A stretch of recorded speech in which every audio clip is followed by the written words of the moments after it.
É muito legal a gente ver o bebê se desenvolvendo, mas é importante que a gente não espere dele aquilo que ele não tem e possa estimular e ajudar ele a se desenvolver naquilo que é viável e possível. Vamos falar dos 5 sentidos do bebê? Visão. Bom, o bebê nasce enxergando claro e escuro. Depois de um tempo ele define vultos e aí ele vai começar a enxergar você. Ah, mas como é que eu sei que ele está me enxergando? Chega pertinho dele, olha para ele sem falar com ele. Se ele ri, é porque ele está reagindo a você. Depois você vai decidir se ele está rindo para você ou de você, mas é sinal de que ele já está te enxergando. Se bem que aquilo que a gente falava que com 1 mês o bebê enxerga claro e escuro, com 2 meses vulto e com 3 meses ele enxerga, a gente percebe que durante esses 35 anos tudo está acontecendo mais cedo, né? Isso também a gente percebe que sim. O bebê em aleitamento materno, na distância de 20 centímetros, então do seio ao olho do bebê, a mãe olhando o olho no olho do bebê, eu duvido que alguém olhe e diga para mim que esse bebê não está enxergando. Isso é uma das razões tão importantes que a gente fala para a hora que a mãe quiser amamentar, que ela pode e deve amamentar em qualquer lugar, ou pode, não se sinta obrigada, mas que não cubra o bebê. Porque na hora que você cobre o bebê para não cobrir, para não mostrar o seio, por exemplo, que na verdade não fica nem exposto, você está cortando esse vínculo desse momento. E esse vínculo é importantíssimo. Para a gente saber da função, precisa conhecer o órgão. Então, a primeira avaliação que a gente faz é o teste do olhinho, logo na maternidade. Lembra? É o teste do reflexo vermelho. Se a luz bateu e voltou, reflexo vermelho. Se tem alguma mancha branca, aí você pode ter algum problema da estrutura do olho por conta disso. Lembra que o bebê ainda pode ser vesguinho até por volta do 6º mês, que é quando ele começa a firmar a visão. E lembra que a gente já falou a respeito da avaliação de rotina com o oftalmologista aos 6 meses, aos 2 anos e aos 4 anos. Nesses períodos existem pontos de evolução que podem ser bem avaliados pelo oftalmologista. Evitem excesso de estímulos. Nem muita luz. Então, por exemplo, vai tirar foto de bebê recém-nascido? Evita o flash, gente. Um bebê não merece, né? Imagina você num flash, você que é adulto, tira o flash e você fica com aquela sensação assim horrorosa por um tempo. O bebê está com aquela estrutura em formação. Você pode até ter algum prejuízo mais profundo por conta do excesso dos flashes. Seu bebê é lindo, ele é o bebê mais fofo do mundo. Você quer ter isso em imagem? Fotografa de dia, não fotografa com outra luz natural, evita o uso de flash. As cores esse bebê vai perceber com o tempo. Muitas vezes chega a mãe aqui em consultório ou por aí falando, olha, ele já fala as cores em inglês. Aí ele fala assim, que eu tenho as bexigas em cima da mesa, que cor que é essa aqui? É amarelo? É yellow. E essa aqui, verde? Ah, yellow. E essa não é necessariamente porque ele não sabe inglês, nem porque ele não enxerga as cores, é porque ele está aprendendo a associação. Isso pode ser ensinado, estimulado, mas sem exagerar, sem excessos e sem estímulos. Olfato. Imagina, né? Você está chegando em casa à noite, cansado, de repente você sente já no elevador aquele cheiro de dobradinha. Olha, para mim ele é um fator desagradável. Eu não gosto de dobradinha, você pode adorar a dobradinha. O cheiro é o mesmo. A sensação que provoca em mim, a sensação que provoca em você pode ser completamente diferente. Então, isso acontece também no bebê. E é importante que ele conheça cada cheiro. Ele conhece o seu cheiro, sem perfume. Não use ou abuse de perfumes, nem em você, nem nele.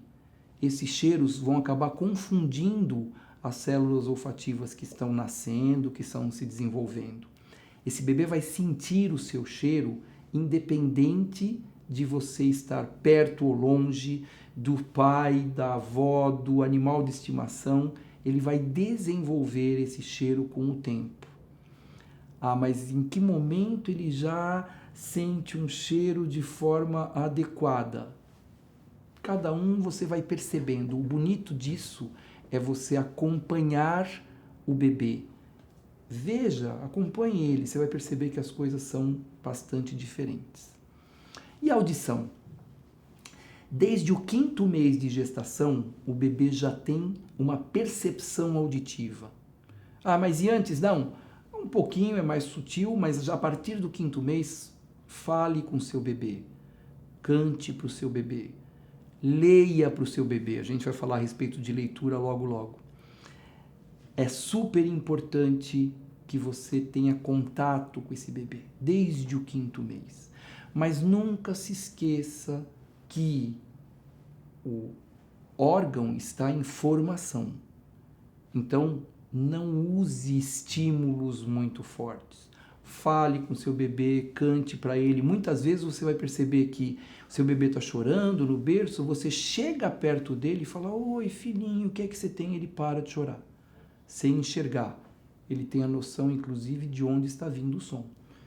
A gente estava comentando a respeito das características dos sentidos do bebê. As crianças, elas conseguem compensar muito bem as suas falhas. Então, por exemplo, esse olho não enxerga nada, esse enxerga muito, o bebê vai ficar assim, a criança vai ficar assim. Como é que você trata isso? Tampa o olho bom, obriga o olho ruim a trabalhar. E a audição é a mesma coisa. Essa criança não escuta nada com essa orelha, ela escuta aqui, vai para cá. Então o que vai acontecer? Se você falar aqui, não tem problema. Quando você falar aqui, é que você vai perceber que essa criança não escuta. Agora veja só, não fica lá o tempo inteiro. Você vai perceber isso no dia a dia. Se você sentiu dúvida se o seu filho está escutando, sim, aí você pode testar, mas fale com o seu pediatra. A gente pede uma avaliação com o otorrino aos 2 e aos 4 anos você faz a audiometria e a imitanciometria, que são os exames que a gente usa para avaliar se o seu bebê escuta ou não. Em termos de audição, muito cuidado. Rodou por um tempo aí na internet uma técnica de um pediatra americano falando a respeito de um método para fazer bebê dormir. Então, olha só, você vai lembrar disso. É a história do shhh na orelha do bebê. É difícil você conviver com um bebê que chora e que não dorme, e o que te falarem para testar, você vai testar. Então, esse shhh sempre me incomodou. Eu conheço muita gente, adulto, que para dormir, pega, por exemplo, um ventilador, vira para a porta do banheiro e aquele ruído constante embala o sono do adulto. Isso funciona para o bebê também, às vezes você cantando para ele. Bacana. Me incomodou tanto que eu fui fazer um teste. Eu fiz um exame, uma avaliação que se chama decibelimetria. Eu peguei o vídeo, levei a uma empresa e eu pedi para que eles fizessem essa decibelimetria. Eles fizeram melhor do que eu pedi. Tem 2 momentos no vídeo, um deles em que isso é feito na orelha do bebê, porque esse é o método, e um outro onde ele fala assim, olha, então, o barulho é um shhh constante. Na empresa, pegaram 3 homens, 3 mulheres, que olhando o vídeo fizeram essa mesma medição. Os níveis de ruído foram entre 85 e 103 decibéis. O nível de ruído agudo, ele precisa ser um ruído muito alto, um rojão, alguma coisa, para dar problema no seu ouvido. Quando você entra nas baladas lá do tum-tum-tum-tum-tum-tum e você fica do lado da caixa de som, você vai para casa levando a caixa de som com você, porque aquilo impressiona, porque fica muito tempo. Então é lógico que isso depende da duração. Só que a duração não é assim. Dá lesão se você ficar em 80 decibéis por meia hora, em 85 decibéis por 25 minutos. Não é assim. 85 decibéis você tolera por 3 horas. 103 decibéis por 7 minutos. Se você fizer isso 7 minutos seguidos, você pode ter lesão auditiva. Isso que eu estou falando é em adulto. A gente não tem estudos que mostram o quanto isto pode afetar a audição do seu bebê que está em estrutura em formação.